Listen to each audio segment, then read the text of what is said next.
¿Cómo superar los problemas de escritura? Uno de los problemas principales que enfrentamos todos los que iniciamos un trabajo académico como la tesis, tenemos un problema muy grave. Y ese problema yo me lo he enfrentado con muchos estudiantes. Les voy a contar, por ejemplo, que tenía yo una alumna que cada vez que yo hablaba con ella me explicaba a la perfección su tema de una manera profunda, argumentaba plenamente. Y yo le decía, oye, qué interesante. Al principio yo quise ayudarla y le dije, mira, espérate, mientras tú me explicas todo eso, déjame que yo anote todo. Entonces, pues agarré mi computadora y me explicaba acerca, por ejemplo, de un asunto de la arqueología, que en Xcambó fue uno de los primeros asentamientos que tuvieron los mayas cuando llegaron a las tierras de Yucatán. En esa zona es una zona que es una ciénega y en ese pequeño territorio era un pedazo firme dentro de la ciénega, por lo cual pudieron hacer y lo escribía, ¿no? Todo muy bien ayudándole. Pero llegó un momento que le dije, bueno, es el momento que tú escribas, es el momento que tú digas lo que piensas, lo que has leído y que expongas por tu propia voz, con tu lenguaje, por ti misma. Y resultó que muy entusiasmada, dice, ahorita sí voy a empezar, ¿no? Entonces, a la hora de tomar la máquina o la pluma dentro del papel, resulta que en ese momento, pues, se quedaba así como que no sabía cómo empezar y, y se esforzaba y pasó uno y otro minuto y luego una hora y no logró escribir nada. Y al cabo de un buen rato había escrito unas cuantas frases, pero no avanzaba. Y entonces de ahí yo me di cuenta que ese problema no es solamente de ella, es un problema generalizado. Y es un problema que yo acostumbro denominarlo grafopasmo. Grafopasmo, que es una palabra que yo tomé de uno de los cursos de venta que tomé cuando era un poco más joven, era estudiante y yo trabajaba haciendo ventas. Me gusta mucho el trabajo de las ventas porque te ayuda mucho a desarrollarte y en esa época leía Don Shinan, Cállese y Venda, un libro maravilloso, excelente. Y uno de los problemas que enfrentaba un vendedor, o que todavía enfrente, es que después de que ya hiciste toda tu labor de venta y ya viste que el cliente está entusiasmadísimo, ahora le dices, bueno, nada más falta que usted me firme aquí para iniciar su pedido. Y en ese momento la persona empieza a trastabillar y a decir, Pepe, tengo que hablar con mi esposa, o es que déjame pensarlo, es que no sé cómo están las finanzas, es que quiero mejor, dame un folleto y yo lo considero, o ven mañana. Y no son capaces de firmar y no cierras la venta. Bueno, él utilizaba la palabra grafopasmo. Y a mí me gustó mucho esa palabra porque me doy cuenta que el grafopasmo no solamente ocurre cuando un cliente se niega a cerrar la venta poniendo su firma y él se pone nervioso y dice, bueno, ¿de qué? ¿No? También ocurre al académico, o sea, el estudiante que está haciendo su tesis, resulta que a la hora de plasmar ese trabajo, este, en forma escrita, pues se queda pasmado. Tiene la capacidad de hablar, de explicar, de decir muchas cosas. Sin embargo, todo lo que sabe se bloquea a la hora de escribir. Y entonces yo me puse a pensar, ¿por qué la gente, la mayoría de los estudiantes son súper inteligentes, han leído durante toda su carrera, sobre todo sobre su tema de tesis, han estado leyendo, han estado acopiando no solamente las lecturas de su tema de investigación, sino a través de su carrera han informado mucho, si son psicólogos, han leído muchos autores de psicología, teorías psicológicas, si son educadores, han leído todas las teorías de la educación, o sea, tienen un acervo realmente bueno y cuando se van a enfrentar a su tema de tesis, obviamente ese acervo les sirve de respaldo a la hora de formular todo lo que es el contexto teórico de de su tesis o de su hipótesis. Y entonces tú los oyes hablar. que explican perfectamente bien, son unos genios cuando hablan en la calle, en sus amigos, sus cuates, o cuando te lo quieren platicar, dicen maravillas. Pero a la hora de escribir, ahí viene el problema del grafopaso. Y yo digo, ¿de dónde viene eso? ¿Cuál es el problema? Fíjense cómo descubrí cómo solucionar ese problema. Yo ya lo había estado imaginando, pero hubo una ocasión donde un amigo del Simvestab, en donde yo estaba trabajando como auxiliar de investigación, o era estudiante todavía de posgrado de la maestría en ese tiempo, me prestó un libro que dedicado a los editores que son aquellos que revisan los documentos que envían los autores para poder revisar y mandar las correcciones y obviamente a lograr que el autor adapte a las reglas y a las normas de la editorial. Entonces, uno de los consejos que daba al editor es que separara las fases de la escritura. ¿Qué es eso? Bueno, el editor tiene la responsabilidad de publicar y por lo tanto tiene que motivar a los autores y decirles, ¿sabes qué? Necesito que me envíes un trabajo, desarrollalo, etcétera, ¿no? Y para lograrlo, el primer paso que tenía que hacer es motivar al desarrollo de la escritura libre de las ideas. Es decir, la primera fase de escribir es escribir libremente. Escribir aunque no cumplas con las reglas ortográficas ni gramaticales. Aunque digas muchas redundancias y a veces hasta sandeces o tonterías, ¿sí? Y después de esa fase inicial de creatividad, en donde el autor tiene que desarrollar de manera intensa, en forma de texto, los conceptos y las ideas que están en la mente, entonces ya viene la fase que es la segunda, la fase de edición. Edición significa que ahora sí, ya que plasmaste tus ideas, ya que esas ideas dejaron de ser etéreas, porque cuando están en tu mente no sirven para nada hasta que las conviertas en papel. Entonces, el primer paso es sacar de tu mente todos esos conocimientos, ideas y conceptos que tienes y ponerlos en una forma material, materializarlo.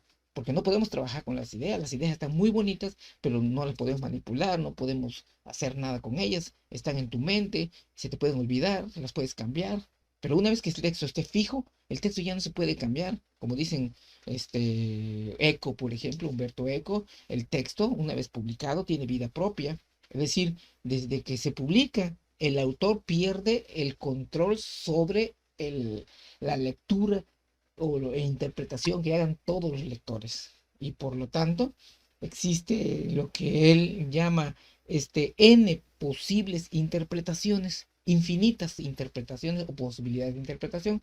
Claro, no estamos hablando de ese tema, pero ya que estoy hablando de ello, él concreta de que de entre todas las posibles o potenciales explicaciones hay por lo menos una explicación que es la base de todas las posibles interpretaciones. Y esa es la interpretación literal. Literal. Es decir, cualquiera puede leerte, interpretar cualquier cosa, pero la base de todo es la literalidad. La literalidad pone los límites de la interpretación. Creo que ahorita conviene que haya yo reflexionado acerca de esto porque hay que tener muy en cuenta de que cuando escribimos tenemos que cuidar mucho la escritura y el texto porque realmente esa parte de nuestra literalidad es la que nos va a dar la posibilidad de limitar la imaginación del lector para que se circunscriba a lo que nosotros estamos tratando de que él se concentre. No hay que dispersarse, hay que concentrarse, ¿no? Entonces, esa es la primera fase, la fase de creatividad. Y después viene una segunda fase, la fase de edición. Bueno, ya que escribiste, ya que tienes tu choro de hojas, de, de cuartillas escritas. Ahora viene la fase en donde tú, ahora sí, vamos a organizar todo lo que yo escribí, ¿sí? Vamos a ver si entre todo el texto ya es algo material, se puede trabajar, se puede reordenar, se puede corregir gramatical y ortográficamente, se puede corregir discursivamente, ¿sí? Es decir, separas de tu texto que fue una barbaridad a veces y dices, bueno, aquí esta oración tengo traslapado 3 ideas.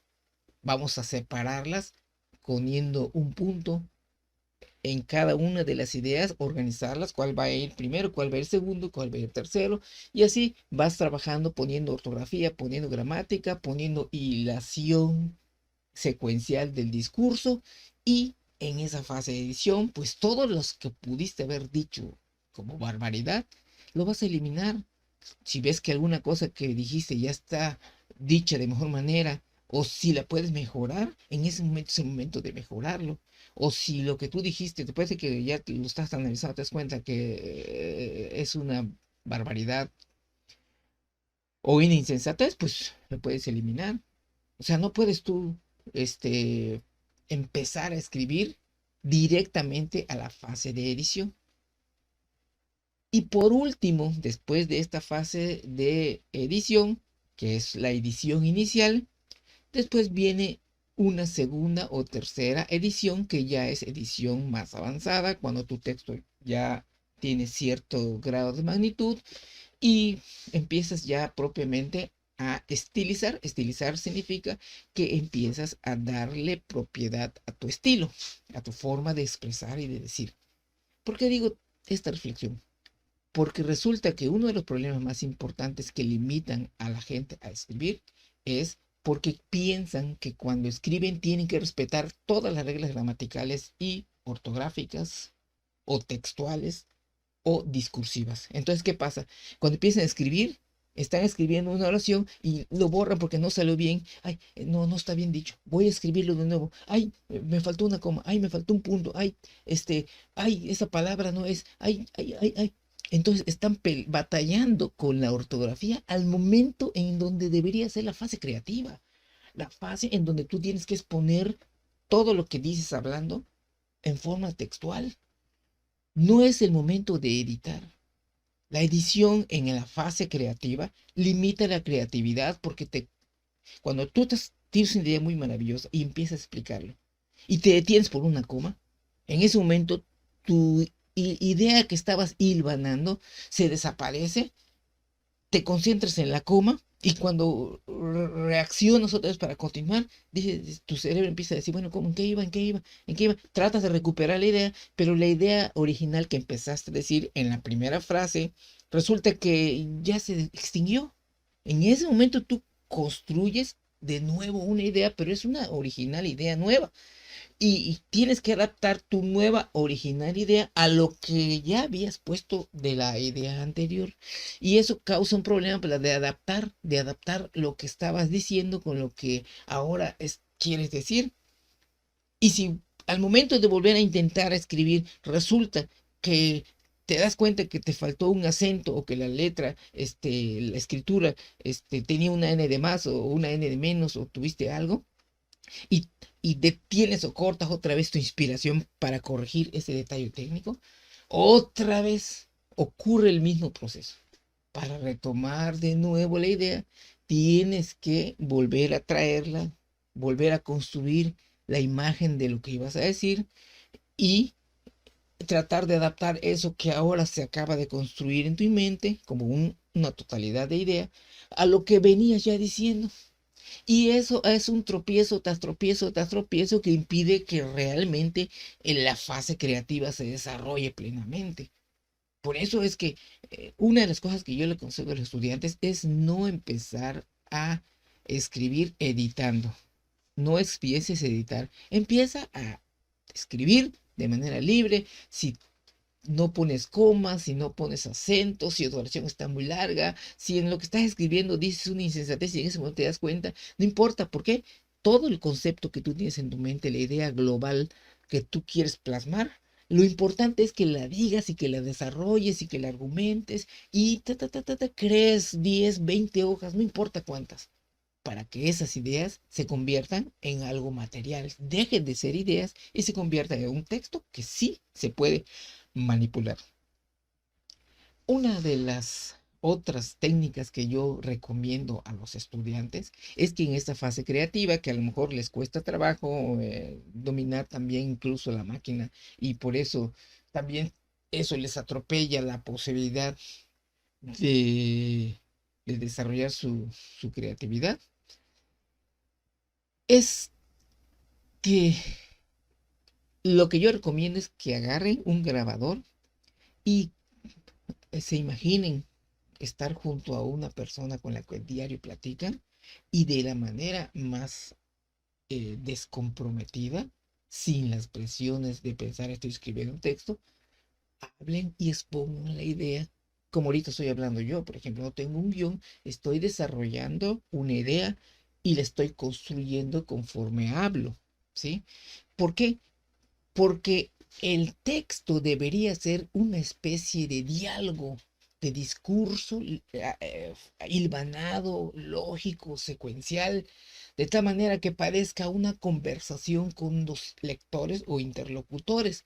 Por eso, si tú vas a escribir y si quieres sienta a una persona junto a ti que sea de tu confianza, si no, hay muchas técnicas para imaginar que estás hablando con esa persona y mientras tú estás sola en tu casa, sobre todo en estos tiempos de enfermedades, pues tú dices, pues yo estoy sola en mi casa, solo en mi casa, no importa.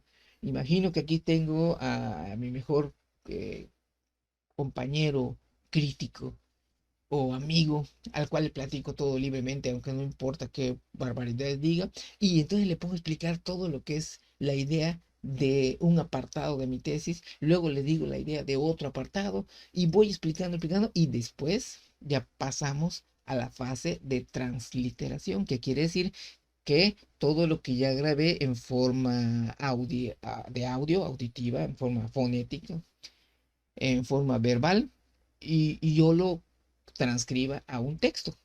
Y ya convertido a texto, ya tenemos la materia sobre la cual trabajar. Entonces, las ideas se deben convertir en texto. Ahorita está muy desarrollada la tecnología y también puedo recomendarles que hay un software o varios software se puede encontrar en internet que toman el dictado de las personas. Por ejemplo, hay uno, no sé si ustedes lo conocen, que yo lo conocí hace mucho tiempo, se llama Dragon Natural Speaking, ¿no? Y cuando yo lo conocí, pues todavía era muy incipiente, ¿no? Pero ahora que lo encontré recientemente, resulta que entrenas a la computadora para que tome tu dictado, se acostumbre a tu voz y entonces tú puedes hablarle, si bien un poco lento, un poco cuidando la dicción, escribiendo, redactando o dictando de manera pausada, pero te toma el dictado y lo convierte en texto. Es maravilloso para los estudiantes que tienen problemas de convertir ideas en texto. Les recomiendo ese Dragon Natural Speaking para que entonces se pasen de la fase de grabar y desgrabar, como le dicen algunos, o transliteral, como dicen otros, que es convertir el texto en letra, el habla en letra, ¿sí? Directamente estás dictándole y directamente te lo está tomando y lo conviertes en texto, ¿sí? Entonces, obviamente, aquí vamos a ir por fases. Quiere decir que la primera fase es redactar una idea específica, un, un- si es el principio de tu trabajo de tesis, pues explica todo de lo que va a consistir tu tesis de manera libre y después lo transitará. Si es un tema, un apartado, una idea de uno de los subcapítulos, pero tú sabes de qué se trata porque ya leíste al autor, pues explícalo. Generalmente no es conveniente el copy-paste. Entonces tú ya sabes que si ya lo leíste, en lugar de copiar y pegar, tú digas con tus propias palabras, en forma hablada, lo que esos autores dicen con relación al tema de tu trabajo que estás desarrollando. Obviamente, cuando tú lo dices por tus palabras, pues tú mismo o tienes que explicarlo dentro de la lógica de tu argumento. Sí, porque lo que dice el autor lo dice en otro contexto, que no es tu argumento. Tú dices, esa idea tiene que ver con lo que yo vengo diciendo.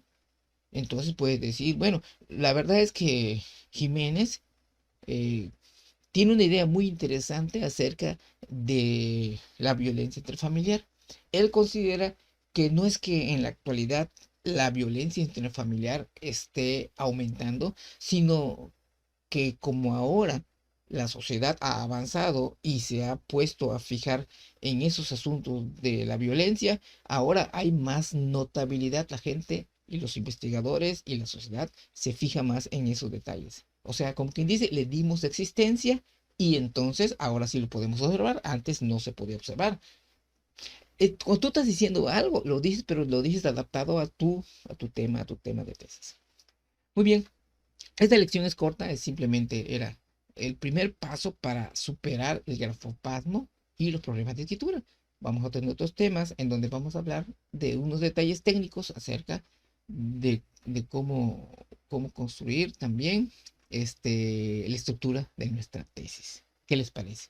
Muy bien, eso va a ser para la siguiente lección, así que podemos dar clic.